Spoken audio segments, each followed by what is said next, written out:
तो यहाँ देखें जी, थ्रेशोल्ड एनर्जी बेसिकली न्यूमेरिकल के अंदर काफ़ी दफ़ा इसका फार्मूला पूछा गया है, ठीक है।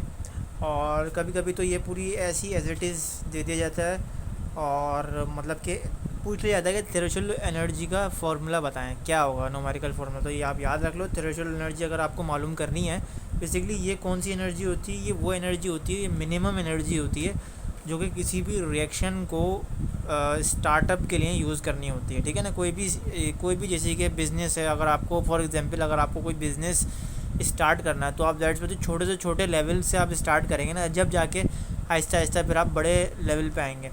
इसी तरीके से कोई भी रिएक्शन आपको स्टार्ट करना है ना, तो वो आप छोटी एनर्जी लगाकर वो जो है वो रिएक्शन स्टार्ट हो सकता है। तो वो जो छोटी सी एनर्जी होती है, मिनिमम एनर्जी होती है जो रिक्वायर्ड होती है, उसको हम कहते हैं थ्रेशोल्ड एनर्जी।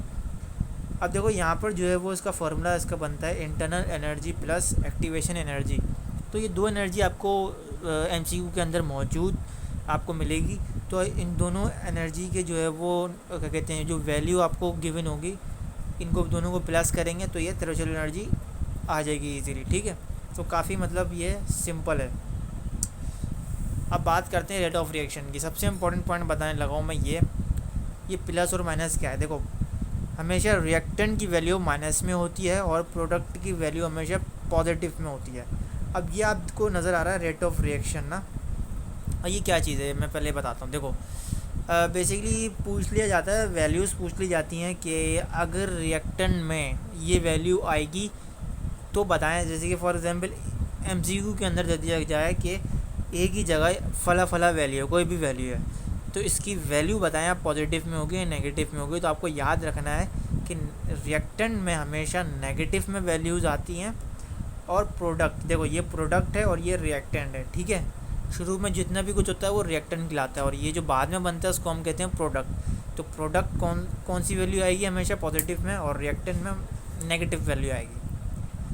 अब ये चीज़ देख लो यहाँ पर पॉजिटिव और नेगेटिव कैटलिस्ट काफ़ी एमसीक्यूज़ में पूछा गया है कि MnO2 और ग्लाइसरीन। अच्छा, ये दो मैंने इसलिए लिखे हैं क्योंकि मोस्ट कॉमनली पूछा गया है और यही पूछते हैं अक्सर ना। तो ग्लाइसरीन दे दिया जाएगा और पूछ लिया जाएगा बताइए कौन सा कैटलिस्ट है, नेगेटिव, पॉजिटिव, न्यूट्रल या फिर सेमी न्यूट्रल। तो आपका सिंपल जवाब होना चाहिए glycerine is the negative catalyst, ठीक है। ये दो एमसीक्यूज़ तो यहाँ बन गए। एक इम्पॉर्टेंट चीज़ वही है पोलर कोवलेंट बॉन्ड और नॉन पोलर कोवलेंट बॉन्ड। ये मतलब कुछ कन्फ्यूजन रहती है, क्या मतलब क्या होता क्या है ये। तो देखो मेरे प्यारे दोस्तों, पोलर कोवलेंट बॉन्ड जो होता है बेसिकली टू डिसिमिलर एटम्स के दरमियान फॉर्म होने वाला बॉन्ड होता है, और नॉन पोलर जो होता है वो बेसिकली सिमिलर एटम्स के दरमियान फॉर्म होने वाला बॉन्ड होता है। अब यहाँ पर देख लो, यहाँ पर H और Cl है ना, तो यहाँ दोनों अलग अलग एलिमेंट्स हैं, और दो अलग अलग एलिमेंट जब आपस में मिलेंगे तो हम कहेंगे भैया पोलर कोवलेंट बॉन्ड यहाँ फॉर्म हो गया है। और ये दो सिमिलर एटम जब आपस में मिलेंगे तो हम कहेंगे नॉन पोलर हो गया है। अब एक इम्पॉर्टेंट चीज़ यहाँ पर मैं आपको दिखाऊं, वो ये है कि देखो ये एक्टिवेटिंग ग्रुप का मैंने बता रहा हूँ आपको, डीएक्टिवेटिंग ग्रुप का। बेसिकली आपको तो पता होना चाहिए ऑर्थो पैरा डायरेक्टर और मेटा डायरेक्टर ये क्या चीज़ें होती हैं। तो ये बेसिकली बेंजीन, ये जो जिसको मैंने एक रिंग बनाया ये, तो यहाँ ऊपर आपको पता है कि यहाँ पैरा होता है, यहाँ बीच में ऑर्था होता है, यहाँ पर मेटा होता है, ठीक है। तो ये डायरेक्टर्स होते हैं। तो यहाँ कौन कौन से जो है वो एलिमेंट्स लग सकते हैं, और यहाँ कौन से लग सकते हैं, और यहाँ कौन से लग सकते हैं, और इनको क्या एक्टिवेटिंग होते हैं और डीएक्टिवेटिंग होते हैं, ये सारे एमसीक्यूज़ में पूछे जाते हैं। सिंपल आपको पता होना चाहिए, चार्ट आप फ्लो कर लो और इसको याद कर लो आप, ठीक है, अपने पास इसको बना लो। देखो ये जितने भी ना ऑर्थो पैरा ये हैं सारे, यहाँ लगेंगे ये ऊपर या फिर इधर, ठीक है। तो ये ऑर्थो पैरा डायरेक्टर इसको कहते हैं, और ये जितने भी हैं सब के सब क्या हैं, एक्टिवेटिंग ग्रुप में आते हैं। तो कोई भी जो है वो यहाँ से फॉर एग्जांपल OH उठा के पूछ लिया जाएगा बताइए ये एक्टिवेटिंग ग्रुप में आता है या डीएक्टिवेटिंग ग्रुप में आता है, तो आपका सिंपल आंसर होना चाहिए कि भाई ये एक्टिवेटिंग ग्रुप में आता है। सही है। ऐसे छोटे छोटे एमसीक्यूज़ बनते हैं एमकैट के लिए। ईकैट के अंदर भी ये सारी चीज़ें बन रही होती हैं। तो ऑर्थो पैरा अगर डायरेक्टर्स का पूछ लिया जाए तो आपका सिंपल आंसर होना चाहिए ऑर्थो पैरा डायरेक्टर। वैसे ये नहीं पूछा जाता, अक्सर एक्टिवेटिंग और डीएक्टिवेटिंग ग्रुप का नाम से पूछ लिया जाता है एमसीक्यूज़ के अंदर।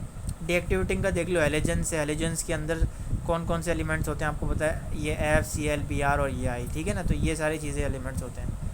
अब ये जितने भी ना ये मैंने यहाँ पर ड्रॉ किए हैं, ये हैं मेटा डायरेक्टर्स के। अब यहाँ पर एक्टिवेटिंग ग्रुप कोई एग्जिस्ट ही नहीं करता किसके अंदर, मेटा डायरेक्टर के अंदर। तो ये फेवरेट पॉइंट है एमसीक्यूज़ का कि पूछा जाएगा कि मेटा डायरेक्टर के अंदर बताएं एक्टिवेटिंग ग्रुप कौन सा होता है।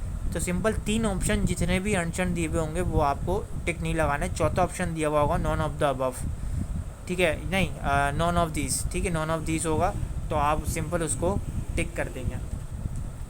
या फिर डज़ नॉट एग्जिस्ट लिखा हुआ आएगा, ये ज़्यादातर डज़ नॉट एग्जिस्ट मैंने यहाँ लिखा इसलिए वो ये लिखा हुआ आ रहा होता है। तो सिंपल आप इस पर टिक कर देंगे कि एक्टिवेटिंग ग्रुप कोई नहीं होता। बाकी ये याद कर लो, आप ये याद कर लो, ये याद कर लो।